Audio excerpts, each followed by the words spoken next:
Hey, the new Thor's making me popular anyway.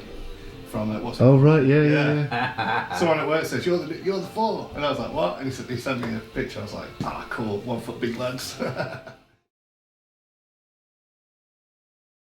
You know what? You might get people that are like, I want a real cool tattoo, but I need to lose weight first, or it's what I want to talk about. Yeah, and it's like, you know what? Embrace what you've got, and there's a lot of fat shaming. Yes. And a lot of tattoo artists won't show pictures of tattoos if they're on heavy clients. Exactly. And it's bullshit. And tattooing is one of them things where you can embrace what you are, and you can go with that in your body shape, and just be proud of what you've got, and get a cool tattoo on there. You love yourself with it, I think. Yeah. To me, getting tattooed feels like as much a body improvement as going to the gym for months and getting fit and losing weight. I feel like I'm becoming more myself. Well, to talk about my own experience, I mean, earlier in my years, I used to fight professionally in MMA. So I had that good body, you know. And as I got older, I put the weight on, and I didn't like how I looked. Then I started getting tattooed. Now I look in the mirror and I go, yeah, cool.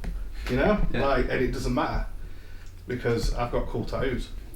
I find it sad that because of social media, people will kind of be holding back. Both artists and clients. People feel body shamed, that things need to be in a specific way. You need to look a specific type to be tattooed and sexy, or however you wanna view it. And I had this conversation with my friend Nathan in Pittsburgh years ago, that he had noticed that the tattoo community had started being quite discriminatory towards overweight people, and he was trying to push against it, and it made me realize that he was fucking right. And then I started thinking about my canvases and my work, and that's where your gut comes into the picture. Yeah, exactly. I love large canvas. I love this. I've been wanting to do a massive god mask on a good big gut for years. I've had design ideas for it, and I've tried to get it done, but whenever I've talked to anyone about it, they're always like, oh, but I actually want to lose my gut. It's not really, it's not a good thing right now. I'm trying to lose weight and shit like that. And when people just own it and go, yeah, let's decorate this fucking pile, I'm in. Yes. A massive canvas gets a great big godhead on it. Why not, you know? And I've done some tattoos on heavy clients. One of my German clients is a really fucking good example. He is Holger. He is massive. Yeah. He's taller than I am, big bald brute, big belly, and big fucking arms. And I've done both his arms with big, monstrous Nordic beasts on it. I could not have done those tattoos on anyone else. No. Because he's the only client I've had with that fucking magnitude of a canvas. And I appreciate getting to do shit like that so much. It is exceptional what kind of art you can get to make on different canvases. And I mean, sure, it's great to tattoo someone who's fit, but it's also great tattooing someone who's big. Oh yeah, it looks good when someone's got a good body and they got a tattoo. Everyone, it turns heads, doesn't it? But then to see something that's different, but it shouldn't really be different. You know, it should be plenty of it. I think any good artist, the ones that like to paint people, want all different shapes, don't they, and sizes? Definitely. Otherwise, it's pretty boring. Today is December the 1st. We are here with David Betts. We've known each other for a while. We've been through some weird shit together, and this is the first time we get to meet. Yeah. And we are doing a massive fucking, troll mask, Jotnar mask, on David's stomach. And I've been wanting to do this kind of thing for years. So here we fucking are. It's quite ironic as well that the first real Nordic tattoo that stood out to me was your work. And back then I thought, because you was in, where was it? Spain? Yeah. So you were in Spain, and I saw that I thought, oh, that's so far away. You know, that's so far away. And my mindset was a little different back then as well. You know, I wouldn't probably travel so far and everything for a tattoo. And then I realised you lived a few hours basically A1, so I'm like, wow, that's a bonus. And now here I am getting tattooed by you, so Yeah, it it's was. a great part of the journey for sure.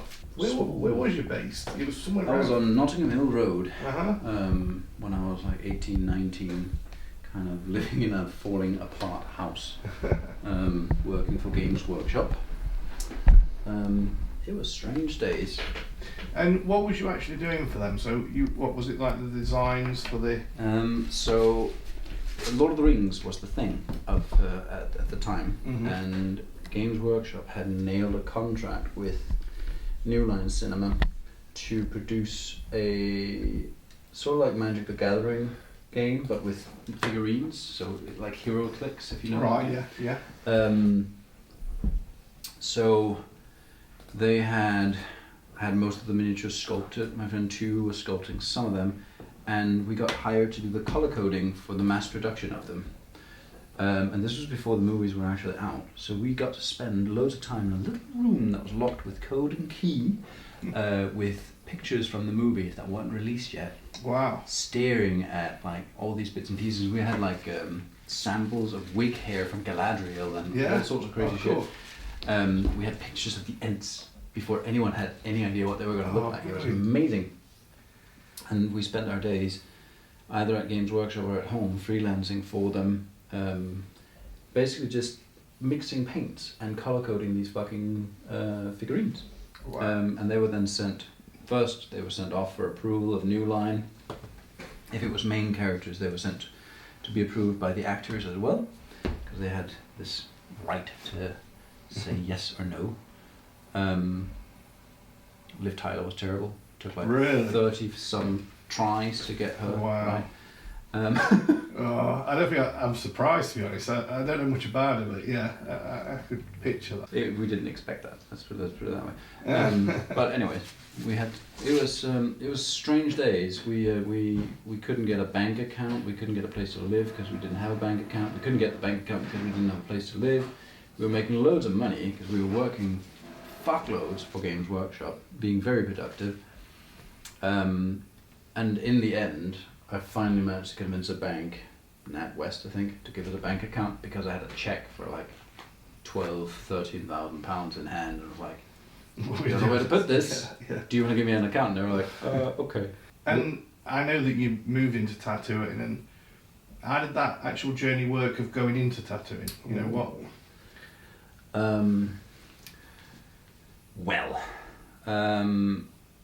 2008, economical crisis and shit like that, killed me. Well, first of all, I moved from England back to Denmark and met my old teacher, Anders, who taught me special effects and loads of other fun things. And he was still doing the same thing, not really making a business out of his magical abilities to sculpt crazy shit. And I asked him if he, if I made a company, would he be interested in working for me? And he ended up saying yes. And I started a small business doing special effects, doing orc teeth and monster masks and shit for LARP. And it became a success. And we started expanding. And in the end, I had like 9 people working for me. And I learned loads of weird things, such as how to make armor and how to sculpt and how to paint and how to work airbrushes and everything. Like, you had to be able to do fucking everything. And then, just as everything seemed to be like going okay, the business is established, the recession hit. And no one wanted to spend money on monsters anymore. Because the lists were like food, bills, yes, food, and bills, then monsters rent. come down it, which I don't know why. I mean, It's come on. weird priorities. What's wrong with people? Fuckers. Mine would have been monsters then food, I think. So bankruptcy hit after a long time. First, I had to go through the terrible experience of firing my friends, one by one, laying people off because there was just no money. It sucked ass. And I went bankrupt in the end. Government decided that I owed too much money in taxes and stuff. And I ended up living on a farm in Sweden with my friend Henrik, who kept me alive by pulling me out of bed every day and forcing me to fight for my life with a long sword and cut firewood. We basically just did that, martial arts and chopping firewood. And Wow. we kept building things and like making a bit of money and trying to survive, but it wasn't really good. It wasn't really much of a future. And then at some point, when I got out of my shitty depression again, I called up an old mate that owed me a substantial amount of money that I'd given him to make me a medieval armor, because I did sword fighting and all that at the time. And asked if he could pay me back the money, because he'd never given me the armor. So it would be cool to actually just get the money back, because I was broke and I wanted to pay back friends and family that had helped me out. And he basically went, nope, I don't have any money, I've smashed my back up, I can't really do armor anymore. But I used to tattoo, and you're creative, so I could just teach you how to tattoo, and then you can survive. And I was like, that's a terrible idea. Let's not do that, but thank you. Hung up. Because it was a terrible idea.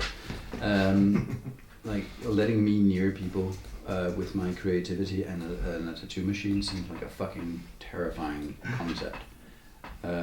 Turned out quite alright. After a few days, I called him back and was like, alright, let's do this. I need to sort shit out. I need to figure out my life. And I went and stayed with him for some days. I think I had like a 10-day tutelage where he hammered all the information into my brain. And then he kicked me into the world and went, go tattoo your friends. And that was terrifying. I wish I'd had a proper apprenticeship. But luckily I'm dedicated to being a nerd. So I spent a fuckload of energy figuring everything out. Hygiene and methods and machines, everything that he hadn't taught me, I managed to teach myself. And in the end, very quickly it became a success, because the moment I went, I can tattoo, who wants to tattoo? Everyone went, yay! All my friends were lining up. It was terrifying. And in no time I had done my first 10, 20, 50 tattoos. And then I opened up a small studio in Copenhagen. That took off. Opened up a big studio in Copenhagen. That took off. Had enough of Copenhagen. Moved to Spain. Can I ask though, when you first started tattooing, what sort of work was you doing? Was it dot work Norse? and was it Nordic? Not good Nordic, because I didn't. I mean, I knew about Nordic art and I knew about the runes and all that, but I didn't have the skill set that I have now. Yeah. It wasn't bad Nordic. It was still good tattoos. But compared to what I do now, it was far from it.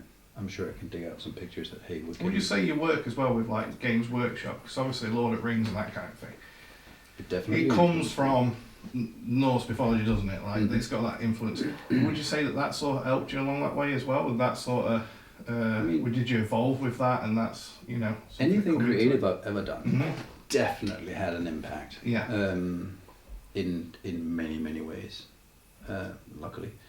I think my creative work, both for Games Workshop and then the special effects thing, it taught me to be really good at understanding form language. And like now I can take a book with a form language, a cultural art language that I don't know, and I can inhale it and apply it and get good at it relatively quick. And I really like that. It's like a small superpower. Being slightly autistic also helps. Yeah. And then the design aspect in that, I guess, that's what's helping. Yeah. You've got that background, haven't you? There's another gift that came with doing the whole creative thing is you need to be like tenacious and just jump into it. It's very daunting for most creative people to start anything that's new, even just doing a new drawing, trying to do a new art thing, so that can be very intimidating. I don't find it to be intimidating at all, because I know that, well, it's business, it's survival, even though it's creative, it's all about like putting food on the table. So I don't have that whole like, getting up in the morning will be tough. I just fucking do it. Yeah. Not to speak shit of artists that suffer from that. It's I know it's not lethargy. It's just a fucking mental blocker, and it's hard. I've worked with many creative people many other creative people in my career, and there's a reason I don't have a studio with a lot of other artists in it anymore, because it's hard work. But I know why it's hard work. Mm-hmm. You see, because I see your design, you've got a specific design on this take of like Nordic art, and I see that in people that's worked with you as well. Like there's like an influence in my opinion. You know, I'm no trained artist. It's just from my eyes and my view. I see there's an influence there, and it's as though you've evolved it in a certain way. Yes. You know, and now I'm even seeing people crop up on my group that I've never heard of doing work that has a similar take on your work. So it's having a knock-on effect. You know. I've noticed that as well. Yeah. And I think with tattooing, I mean, where can you go with tattooing? I mean, there's how many genres can there be? You know, every now and again something new pops up, but it's like anything, music, any kind of creativity. I think there comes a point where it's kind of all been done. And I think this work is something, for me, in my opinion, I think it's something really new. And that's what's exciting about it. And there's a few of you guys that seems to have like led the way. And there's definitely some pioneers, yeah. And there are people who came before me that I have a hell of a lot of respect for that made this possible. Yeah. And it's amazing I mean, some of them are still tattooing. Like Erik Reime isn't anymore. Mm-hmm. He was the cornerstone. Yeah. And between him and Mjolnir Tattoo in Aarhus and Aarhus, that was like where the foundations were laid for Nordic modern tattooing. Yeah. And that being said, there's lots of people out there who's done the random Celtic or Nordic tattoo based on a piece of artwork or something like that, but it didn't become what they do. It didn't turn into like their passion and their career. They were just all around tattoo artists who for a short time dabbled in it or got to do a piece every now and again. There's always the odd Viking ship with a Danish flag on as the sail. Yeah. All of that shit. And that's all right, but making it into like a cultural fashion statement, like a dedicated thing, that was very much Erik and Jan from Mjolnir. And then Erik's apprentice Colin definitely forged something new. If I am to give anyone the heaviest credit for what Nordic tattooing is today, I would say it's Colin, because if you look at his work, it's clearly Nordic, but it's not just copying any of the Nordic styles. He know his work, don't you? Yeah. I know. Everyone. I mean, anyone can see it. Colin They know it's Colin Dale. But it's also art, because it's not just copying. Yeah. He has worked as an artist to create his own form and his own language in it, and that's amazing. And he still has it. I mean, he still evolves. I can still see that his work grows, but it's really cool to see something that is so significantly him. Whereas many other that do Nordic tattoos, they just take something from a book and so on and so forth, because they might not have the name to just get away with going, I'm doing this on you, which, I mean, Colin has. I definitely also have that status in life by now. I think what's interesting about Colin as well is that he's gone with the traditional style of actually the way he's performing the tattoo, and he's put a lot of work into that. And I think for yourself, I know it's not as easy to talk about, credit yourself, anyone, but the truth being is it's the designs you're putting into it. But I think you've got certain patterning, right? It's kind of geometric in a way, it's hard to even explain, but the way you do the patterning in there is very unique to you. And that's something that I've noticed, and I think that's having an influence as well. So I think all you sort of pioneers of it are all branching out. You've got your, a basis that you've probably followed, but you've all branched out with your own creativity. Definitely. So. Colin definitely masters the whole concept of like the traditional hand poke. Because of the hand poke, he does both small tattoos but also very large tattoos. Yeah. He's also the only hand poker I've ever seen who's fast. Oh, like, really? I've not seen him work, you see. I've seen his work, but I've not seen him work. And I've seen pieces he's done, and been told how many days they took, and I'm like, how the hell? I mean, he matches my speed sometimes, and I work with a fucking machine. Yeah. It's insane. Wow. And really, really impressive. But yeah, like he dictated very much the whole hand poking style. There are new hand pokers, for example, Historical Tattoo, who does like the very Baltic Bindrune tattoos. She posts on your page every now and again. Yeah. Her work is amazing, all hand poked as well, but it's very much her own. And it's cool to see that people are evolving. That's what's exciting about the genre. Yeah. And then I mean, I've developed my own form language, and then every so often I sit down and I try to rethink what am I actually doing. Recently I started doing a hell of a lot of color work because it was an exciting thought. I've seen some stuff. It looks good. More like the beast stones, the picture stones of Scandinavia. And it worked. People fucking like it. I really like doing it. So, yay! I'm happy, and my clients are happy. And I know that it's only a matter of time before other people start doing it. I will admit that I'm also inspired by other artists. Morrigan Tattoo in France has done some color pieces. They're not as bold in color as mine. She works slightly more muted, but they're beautiful. And I saw her work. I was like, that is so cool that you can do that. I wonder if you could take it and be even crazier. And you fucking can. All of my career, I've used the dark red color that I often apply. And most of my career, I've also worked with that teal blue color that I apply. Yeah. But she started doing it where it wasn't just like one tone; it's like several colors and stuff. And it was like, this is a turn on. I like this. You see, that's the thing. Everyone has influences. To use an analogy, like a musician, you talk to any good band, especially a new sort of genre, and they'll always have influences from something else. Yeah. And then they create their own thing. And I think that's what's exciting about any kind of creativity, any art, whatever it is. And that's what I enjoy so much and pulls me into this Nordic tattoo. It is changing and evolving. And that's what we need to see into it, I think. Seeing people having their own take on it. It's a magical time to be alive. It's a magical time to be into Nordic tattooing because it's fucking growing and expanding rather rapidly too. A lot is happening. And sure, there's like the elite, the heavy hitters that have established names and somehow established styles. Like you call it, Kai has a very like organic and like it's almost even when he's doing things that aren't plant life, it has like a plant life feel to it. It grows on the body in a very cool way. It does, don't it? I never really looked at it that way, but I see what you're saying totally. Yeah. I think that's really cool. Yeah. You got Sean with his very storytelling style, with lots going on, and I mean he works a lot with both Nordic and insular art. Yeah.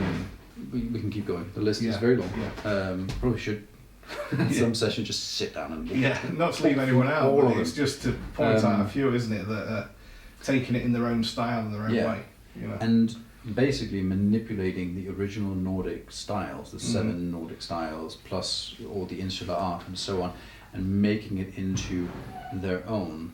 I mean, I know when I make a piece, if I had to make a mask that is just Mammen style, I have to think a lot. Because it's always a mix of all, like every bit of, like I like these eyes, I like these bindings, I like these endings and these feet and shit. And so it's an amalgamation of everything that I like. And I don't pretend that I am historically correct. I do not see my work as historically correct. I think the whole idea of historical correctness is a bit of a bullshit thing because we still don't know. I like artistic license. Yes. I like to think if I'm going to use the term Viking. If there's a Viking today and they were getting tattooed, they won't be going what was in fashion all them years ago. They're going to move on, aren't they? Everybody moves on. Definitely. Times change, but you can use that influence from the old and bring it into the new. And that's part of what's exciting about it. And having your own influence on it. Imagine if you were just following one way all the time. It'd be pretty boring, wouldn't it? Yeah. So. I enjoy seeing both the shitty tattoos posted by amateurs, and I hate when people talk too much shit about them. I mean, it's fair to say, all right, that's terrible what you've done there. The skin is ruined. You've really fucked up someone. But But seeing when people just do something new and fun and like sort of like a neo-trady Viking thing, I love it, and I don't think it's more or less Viking than what I do. Yeah. Sure, I'm closer in historical format, Yeah. but I work with a tattoo machine and with electrical lights, and I'm wearing pretty modern fucking clothing while I'm doing this shit. I'm not gonna pretend that, oh, I'm super fucking Viking, I'll run into the forest and shout, Odin! Like, no, fuck no. I do artwork because I love the artwork. And I'm a peace-loving vegan fucking hippie at the same time. It's not like I have nothing in common with the people of old. They would have slaughtered me and sacrificed me long ago. Let's not pretend. But I love the evolution of this art scene. And it is rare that, I mean, I got to see the evolution of the geometric art scene. When I started tattooing, and I still do geometry, when I started doing that, it was... I knew every single geometry tattoo artist on the planet. Yeah. And then a couple of years went by, and it's insane. And now, 10 years later, I can't keep track. Yeah. I've got two big books there, black tattoo art. They're full of geometric tattoos. Really? They're about 10 years old, and the people in them, they were like the cornerstones of geometric art. And now, if you ask a geometry artist, like, who is Sedle Head? They're like, I don't know, who is Sedle Head? How can you do geometry and not know who, you probably don't know who he is. Like, no, because I'm not following, although I do appreciate it, I'm not following it like thing, that. No, but I still love it though. But it's like, you know. It's sort of like being a Nordic tattoo artist and not knowing Colin Dale. Yeah. This is the person that the really collab boosted stuff, it. some of the collaboration stuff as well with geometric stuff. There was a guy, did Japanese style, and another guy did geometric work, and they did a dragon's head, and I think a claw, and then like the tail or something, and then he did all the geometric patterns in between, and it looked so cool, and it was something completely different, and it may have been done before, but I've never seen it. So maybe that's where things could go, because when it comes to a point where there's no more genres to create, maybe people start collaborating work or something. Yeah, I mean, I've always been playing around with geometry and Nordic, because there's lots of geometrical patterns in the Nordic art forms. There's a whole, like, one of the styles in particular is just built around symmetry and mirroring. Yeah. I love using the geometry as the backdrop, as like strong foundational support to bring out the other artwork. And something I wanted to ask, is it always Nordic work you do now, or do you sometimes get people wanting other pieces from you and that? I do some geometry and some Tibetan stuff and some black. Oh yeah, I've seen some Tibetan stuff, yeah. It still happens, luckily. I get bored if not. But I mean, there is a definite overweight towards the Norse stuff. There was a time where I got really tired of doing Nordic tattoos, and I slowed that down for a bit. I just wanted to do geometry, but then I figured out how to get passionate about Nordic tattoos again, which helped a lot. It was because, so I was stuck with this issue. People kept sending me the same fucking pieces, and they just wanted me to copy my own work, essentially. Yeah. And I was fucking tired of that, to the extent that I've had an apprentice for mainly the purpose of taking over work that I didn't want to do. Yeah. Because it bored the life out of me. And then I just realized that, well, I have enough clients, I can just tell them I'm not going to do that. I can do this. It is better. I have this idea. It'll be cooler. Yeah, and then you got something unique. And then people went, I would like that. I just hadn't realized that, if I think out of the box, I can get people to follow and think out of the box kind of with me. And then here we are. I think the thing is as well, for a lot of people when they go in for a tattoo, it's, especially in the beginning, it's like a kid in a sweet shop scenario. You kind of want a bit of everything. Yes. You know? I've been guilty of that. And you go in and there's so much cool art. I mean, I'm going to pick one piece. And I think that's where it's important to learn that, there was a documentary on it actually, surrender. You know, surrender to the artist, let him do his thing, and it's going to be cool. You know, if you like his work, it's going to be cool.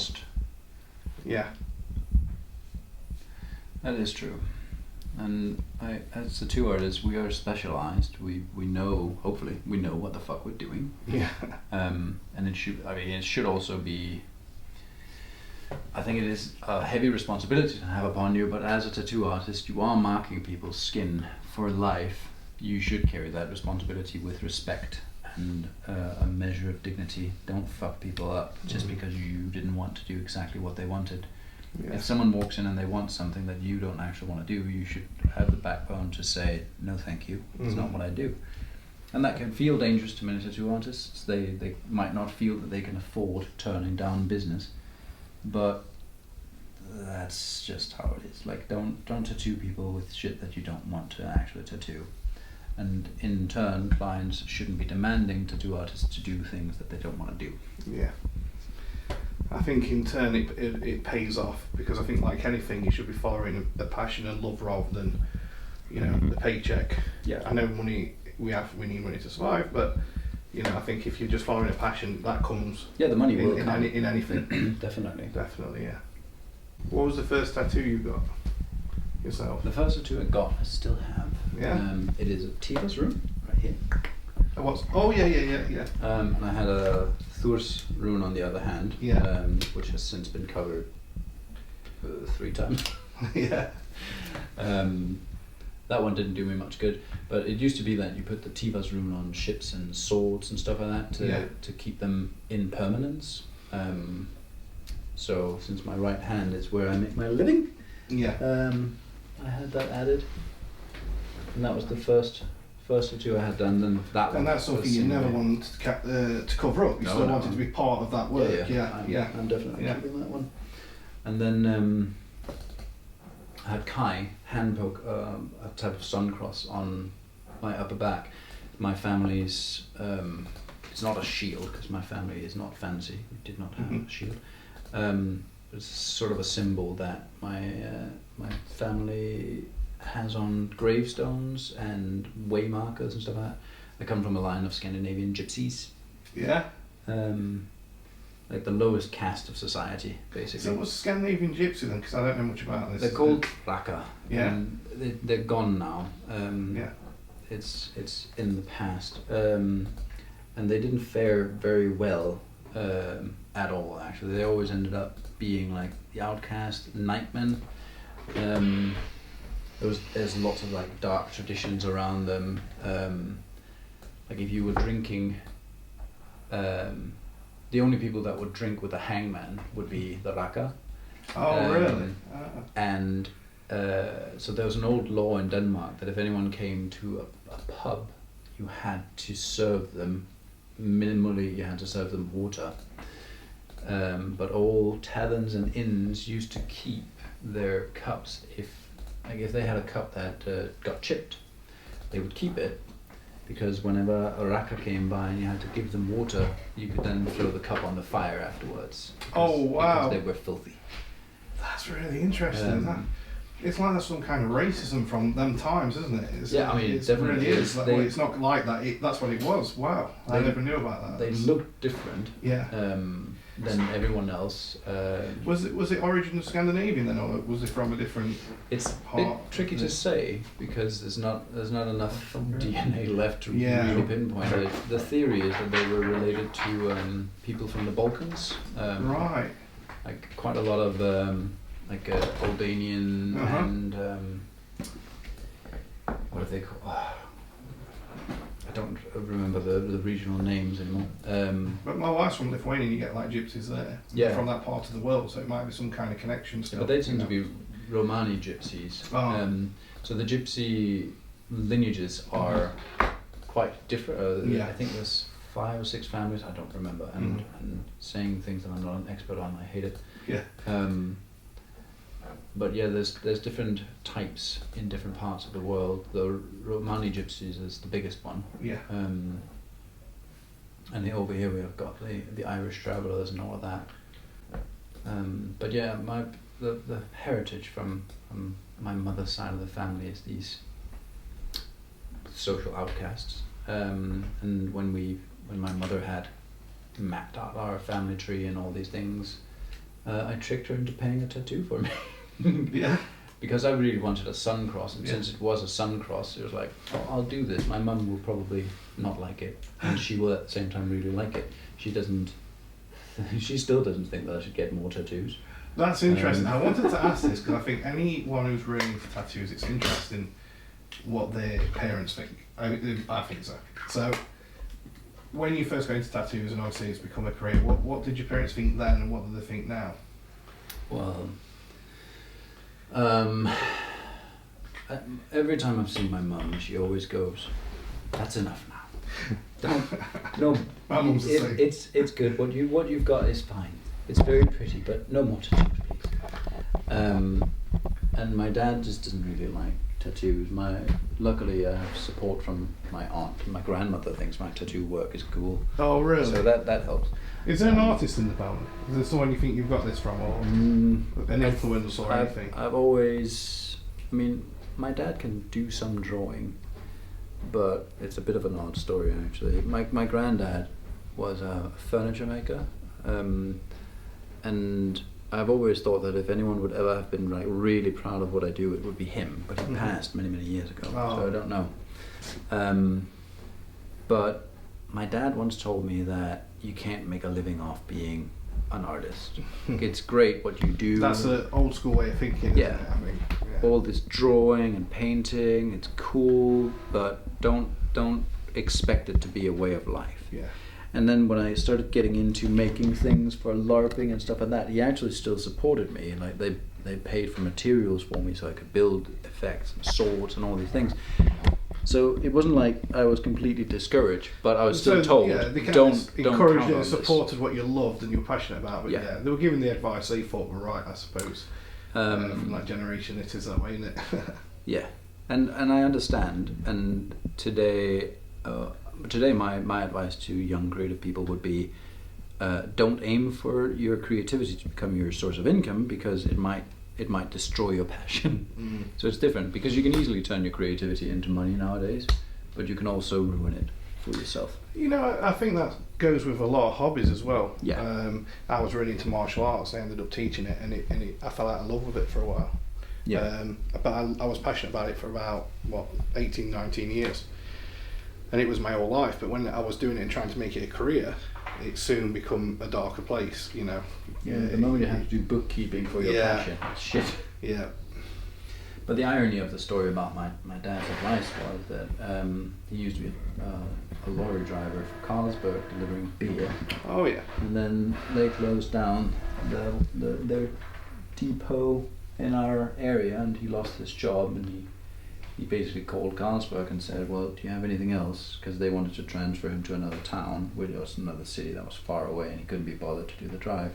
Do you have anything else in the area? And they had like a custodian job at Frederiksborg Castle, which is a huge Renaissance castle in Denmark, which has an art museum inside. Actually, several they have modern art and classical art, and it's an amazing place. And he ended up taking that job, and throughout the years, he stuck around and he worked his ass off, and he was always steady and sturdy in what he did. And in the fucking end, he ended up being the director of the fine art segment. Yeah. So the asshole ended up living off art. Yeah. And I enjoy teasing him with that. Yeah, I bet. Strange and ironic, isn't it? And did you get to look around that place and stuff? Did you get like special privileges to go and... I know which floorboards creak. Yeah. I thought so. I used to work in the same city when I was young.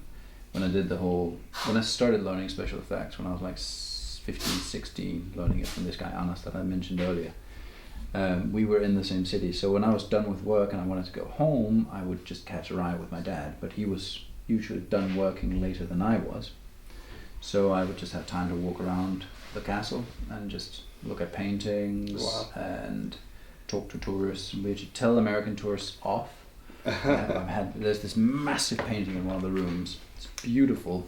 It depicts the founding, basically like a big party in the streets of Copenhagen. And if you know Copenhagen, you can see. Okay, I've been there before once. Yeah. Okay. Yeah. So long time ago. You'd probably be able to recognize a few things in the painting, but it's an old painting, so all the modern shit isn't there. But you've got all these different characters in different parts of the painting, and there's an index of the characters down on the bottom of it where you can see them as they are, see there's names on them, so you know, all right, there's this important person who wrote this law and shit like that. And I was standing there one day, and there was this family of Americans standing there, and the kids were touching the painting. Oh. I mean, do not touch the oil painting. Yeah. And I didn't say anything. You kind of like, the parents will deal with this. Yeah. And then the father started touching the fucking painting. Oh my word. And I pointed it out, like, look, you can't touch the painting. Yeah. It's priceless. And he got really angry with me, and so did the wife. A true Karen moment. Like, who do you think you are? And like, you're just a fucking kid. Don't try to tell us what we can and can't do and shit like that. And I just stood there thinking, well, this is ridiculous, because I'm pretty fucking sure I know what you can and cannot do in this place that I spent half my life in. Yeah. But before I managed to say anything, the custodian, it's always like a custodian in each major room, had come over and been like, what's going on? And this couple was like, this kid is like harassing us, he's telling us what we can and cannot do, blah, blah, blah, blah. And she just looked at me and been like, what's up, Peter? What's going on? And I was like, they touched the painting. They can't touch the painting. Like, Yeah. I know this is fact, this is truth. And she just looked at them and gone like, did he tell you not to touch the painting? And they're like, yeah. Did you touch the painting? Yeah. Okay, that's illegal. Like, you can't touch this painting. It's older than your fucking country. And they just been like all huffy, and I just stood there in like glee, being super fucking happy that yay, I got to fuck with these people and protect artwork and get my meaning, get my point across. And as a kid, it's fucking cool when an adult will support you in what you're doing, especially when you're doing something right. So that was a moment. How old was you then? I was 16, probably. Yeah, cool. I say kid, but I think. Yeah, no, but it is. I see that as a kid, to be fair. I've got a daughter who's nearly 20, so. So in a way, your father had a kind of influence on you there, because he, provided a place for you to go and look at art. Oh, definitely. And I mean, there was a lot of coolness to having that to walk around. And I still have loads of pictures I've taken in there in the later years when I had a smartphone. There's some armors standing around with beautiful engravings, and on the inside of them there's even engravings in the metal, these beautiful floral patterns and stuff. I still have pictures of all of that. Wow. It's super cool. Copenhagen is a cool town. It is, it's nice. I went there because I fought over there. It's really strange. Like, I was doing. You might have fought some people I know. Yeah. One of the guys who organised it, he was some kind of security guy for one of the hotels down there, and he arranged for us to stay there. But it was interesting because I was training in Gothenburg in Sweden, doing a style called shoot fighting. Nice. Sorry? Also a nice place. Oh yeah, definitely. Gothenburg is lovely. But the strange thing is I went over there to fight. I stayed there about a week in Copenhagen, and there was just something that I really connected with. Just something. I wasn't even really into all this Norse stuff then, but there was just something about that place that I just loved. I just loved my stay there. But Copenhagen is very much like a Renaissance city, not as actual Renaissance, but there's this the art and the museums and the buildings with all the decorations. Yeah. A lot can actually be blamed on Carl from Carlsberg, the man who founded Carlsberg. Yeah. He built the Botanical Garden, he built the Glyptotek Museum, renovated castles and all these things. Yeah. Because he was just culturally fanatic. If you went out, I don't know if you went out to the brewery that has the massive elephants with the huge swastikas on them. I feel like I've seen that. It was a long time ago. We're talking 20 years ago. I was there for a week and I did loads of walking. I walked around the whole place, so I've seen so much of it, but it's all distant memory now. I just remember that feeling when I was there that I just loved the place. I've always said I wanted to go back, just to sort of spend a week there or a weekend. But yeah, it's a beautiful place. But when you say that about the elephants, I feel like I've seen it. So I probably did. But it's funny that you said that it's a lovely town. Like Yeah. It's the capital city of Denmark. but it is people just a refer to town. it as a town, Like, don't they? it's small, cozy. Yeah. You can walk around it in a couple of days. Yeah, it's all down that straight road as well, isn't it? Like when you The go main into street, the main street. That was and, where my super tattoo cool. studio used to be. Really? On the street. Up, How long ago was that? No, roughly. 7 years. 7 years. So Time one went out flies. there then. Yeah. I mean, I've only tattooed for like 10 years. Yeah, which is amazing what you've achieved. Well, I work hard and I have good people working alongside me. It helps a lot.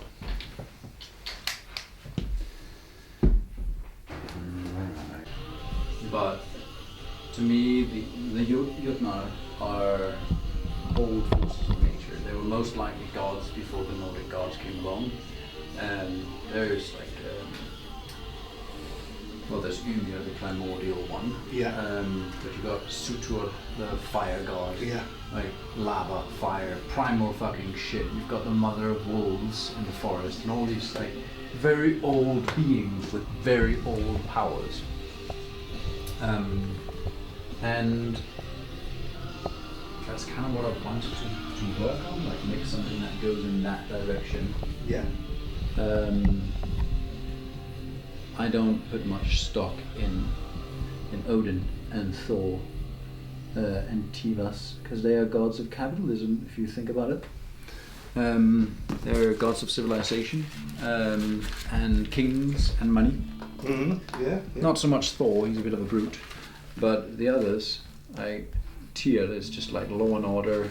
The most I tattoo of him is on policemen and military. Odin is the god of kings and gold, really. Like they represent something I don't like.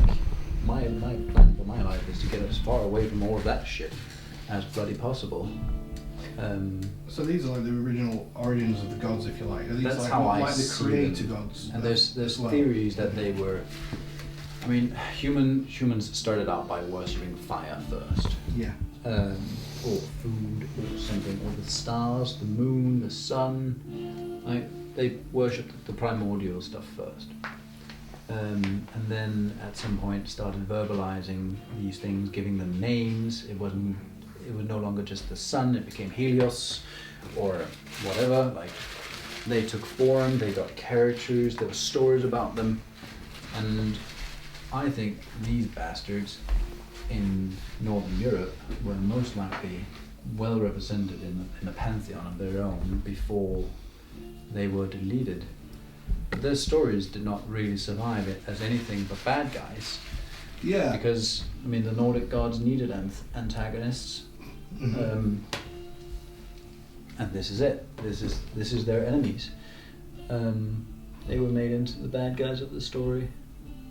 It's really interesting because I find that part of things fascinating, and the original giant god, yeah, everything came from him, didn't it? Yeah, and that's sprung really from his flesh. Yeah, which is like the giant suns. Everything came from that, all the planets and everything else. So I think that's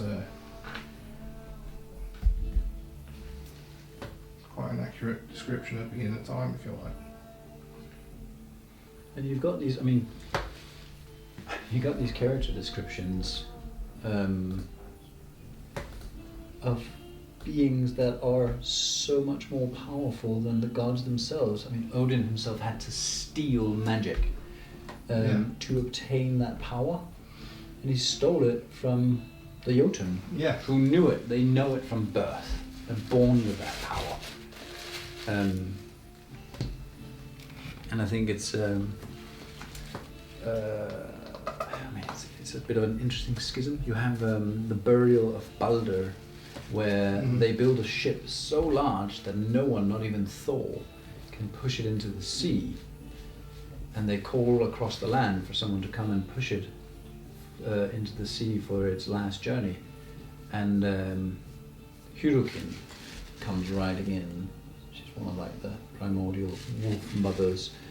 And she rides in on a giant wolf using snakes as timbers, as reins, and and just walks over and gives it one push with one hand, and it rolls into the sea. See, that's impressive, isn't it? Like, So she is fucking terrifying. Yeah, even Thor couldn't like move it out there, and she comes along.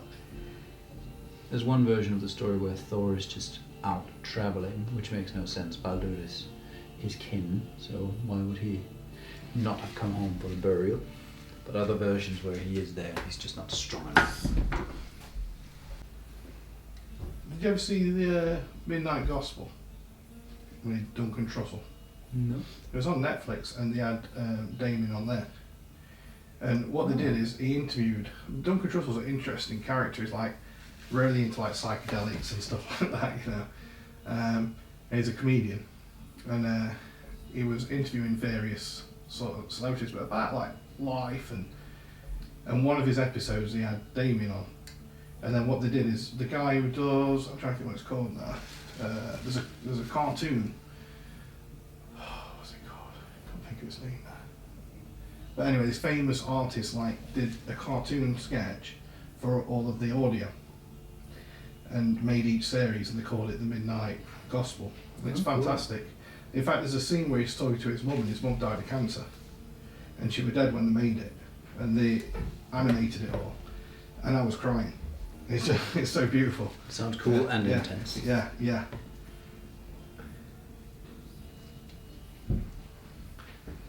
Is it called Morty and something? What's that cartoon? Oh, Rick and Morty. Yeah, it's the guy who did that. He did the artwork for it. It's definitely worth a watch. Got the weirdest drawing style. Mm-hmm.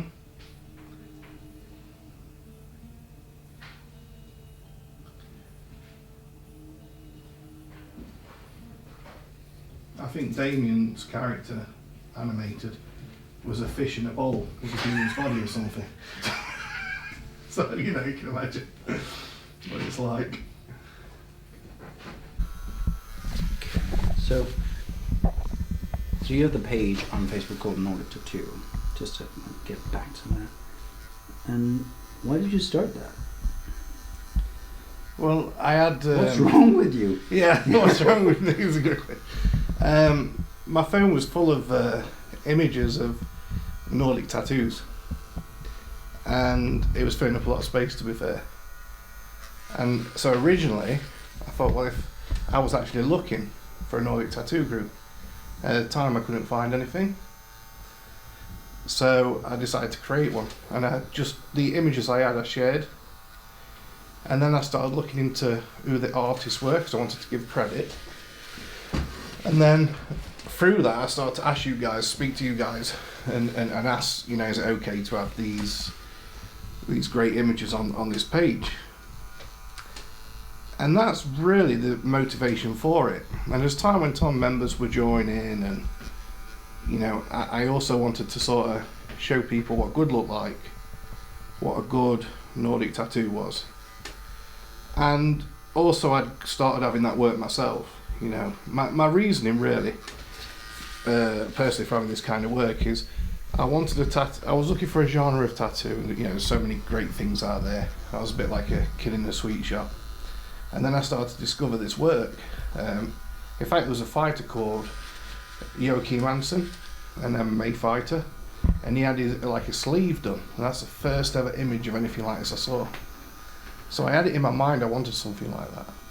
And then I started getting into, you know, finding images and getting some work done myself. And I wanted something that was kind of tribal, but new, but European. Because, you know, I felt it suited, because I'm European. And I like the work of the Nordic stuff more than the Celtic and so forth. So that's why I started to have it. And then obviously I built the group, started networking, speaking to yourself and other artists, getting members, and then just keep sharing pictures, and then just trying to really showcase, you know, what was out there. And I never expected for it to grow into what it is. You know, we've got, I believe, 80,000 members now, and we're just growing, you know, from strength to strength really.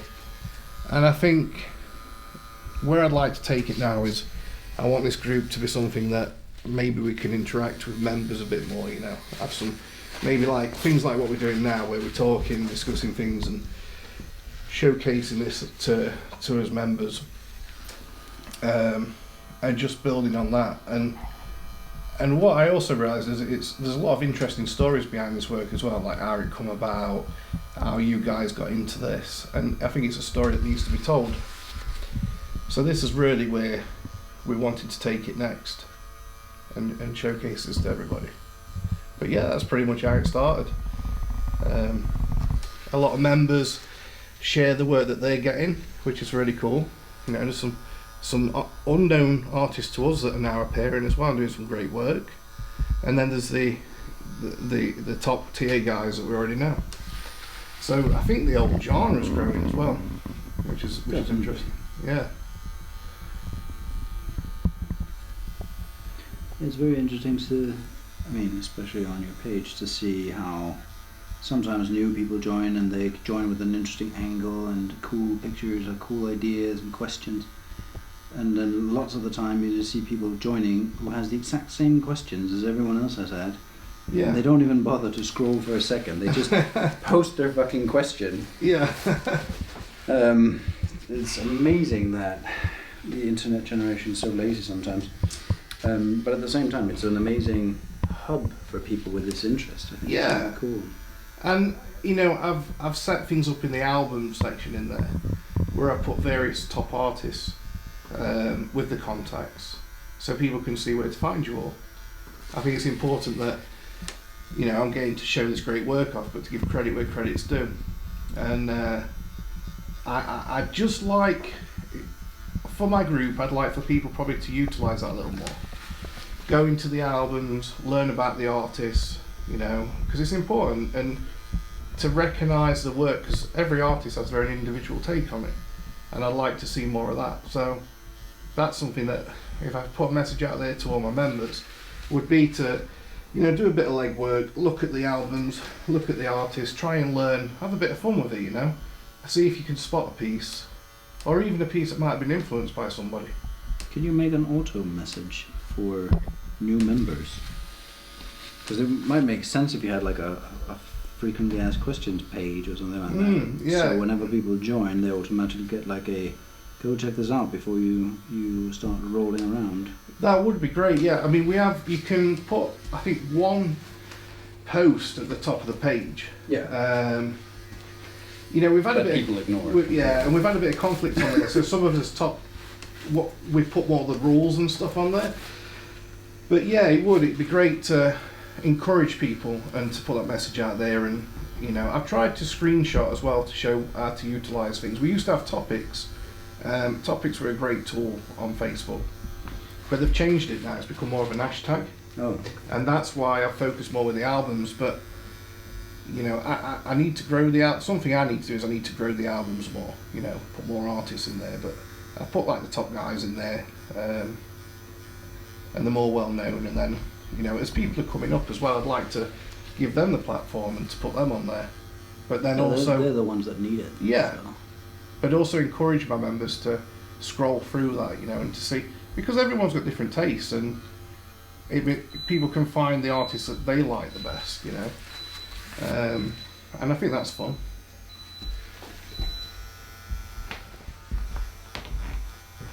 Different tastes, different locations. Yeah. I can only see this genre growing though. Yeah. You know, it's I think it's right at its beginning, to be honest. Still.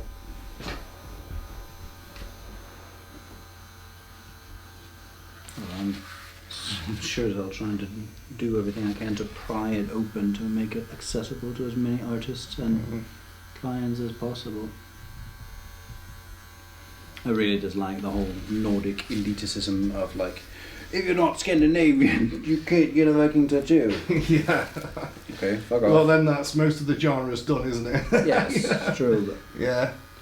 I tend to get, I've got this annoying point that if it's a colonizing culture like the Vikings were, Yeah. you can't be reserved about who can use your artwork. You were literally trying to shove it down people's throats 1,000 years ago, So that doesn't mean that you get to be selective now because you feel that Vikingism is something exclusive.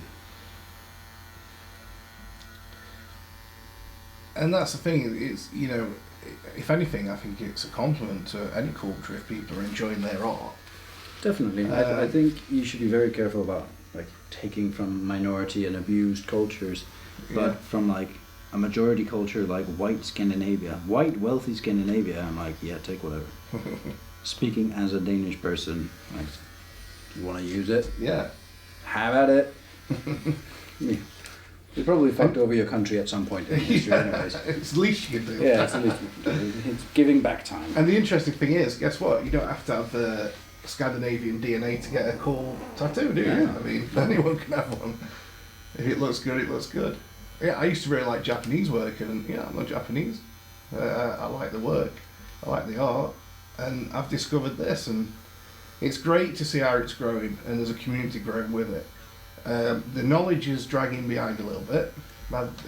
I'd like to think, and I believe that in the future the knowledge will grow. And what I mean by that is the understanding of what good looks like. You know, the artist that sort of pioneered this, because I think everyone needs credit who's been involved in that. And then the new up and comers, you know, the guys that are going to take it and do their thing with it. It's exciting to, you know, the prospect of what might come of this style. Definitely. You know, so that's something that I'm excited about. It keeps me buzzing. And to be part of a new genre of tattoo. I mean, I accidentally sort of fell into it just with wanting to look at and admire the art and not clog my phone up like I was doing. But now it's out there for everybody. And there's other big groups as well, and other formats for people to see, so there's always something interesting to look at.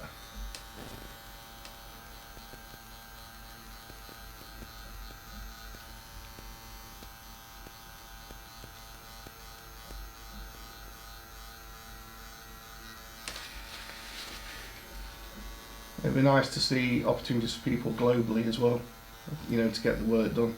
For those that, you know, not everyone can travel. I think it's good that there's the opportunity now to get the designs from yourself. You could take that to the artist, and that artist could draw it, you know, draw it up on them. But also just making people aware of like, artists across the globe. I mean, the amount of people I've sent to Anthony, for example, getting close to, somewhere between 50 and 100 clients that I've sent his way, because people write me all the time from New Zealand and Australia being like, really want your work, can't get to you. Yeah. How do I get this? I'm like, well, there's this guy. Yeah. He's amazing. And he is. Go there. Yeah. And people are like, oh my God, I had no idea. Well, there you fucking go. And then they start whining, but I'm in Adelaide and he's in Melbourne. Yeah, it's the same country. Yeah, exactly. No, it's fucking far. It's doable, isn't it, you know? Okay, coming from Australia to England might be a challenge for most people. Yeah. But if you're in Adelaide, you need to get out anyways. Yeah.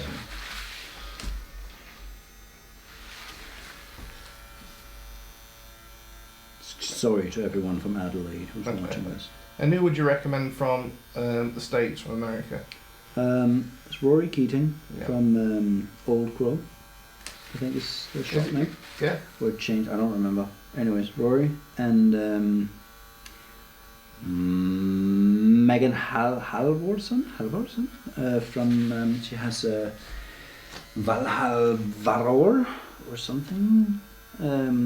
She's amazing as well. What state is she in? She is in.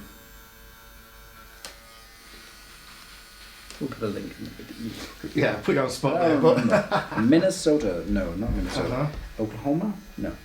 Colorado? I don't remember. There's many states and I don't remember. But she's German originally. This actually brings up a good point, something we've been talking about, and you brought it to my attention, that you are planning on building a website, am I right? Yeah. And that's going to have a link to different artists and that, am I right in thinking that? That is correct. Yeah, so there is going to be in the future something that we can link up to, and that's going to, you know, show people around the globe the nearest artists. So you're definitely trying, because you've got your designs that they can purchase and they can use, and you know there's going to be a directory to all artists that we're aware of. A big part of the book I'm doing, The Northern Wind, is also set off to showcase other tattoo artists. Yeah. Just to get it out there. Like I like that people like my art. I don't like that they only like my art. Mm-hmm. I find it to be weirdly starving somehow that people are only familiar with my work. There are so many good artists out there, and I mean, I'll be honoured to tattoo anyone. When people give me their skin, it's like, wow, this is still big. Yeah. But it might not be me who should have their skin, and they don't know until they've seen more. And if I'm the only Nordic artist that they've seen work from and follow, then their mindset, their artistic input is isolated, and that's a bit of a shame, really. Yeah, and I think as well, any new up and coming artists that reach out to you, probably you'd embrace as well. You know, like if Definitely. you know, discovering new artists that are getting involved in this genre of tattooing. I know you're mentioning them in your book as well, so it's all exposure. I mean, 80,000 members just on my group alone shows there's a lot of interest, but there's probably a lot of people that, you know, are not in a position where they can travel. So it's great to see other artists coming up and having people like yourself helping them, and getting the name out there so it is accessible for people.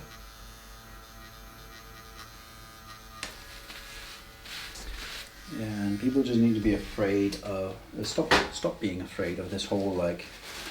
But the more people who's tattooing, the less work there is for me. That's not how it works. In this modern day and age, the more people who's doing good Nordic tattoos, the more clients there will be for everyone, because the exposure grows. Mm-hmm.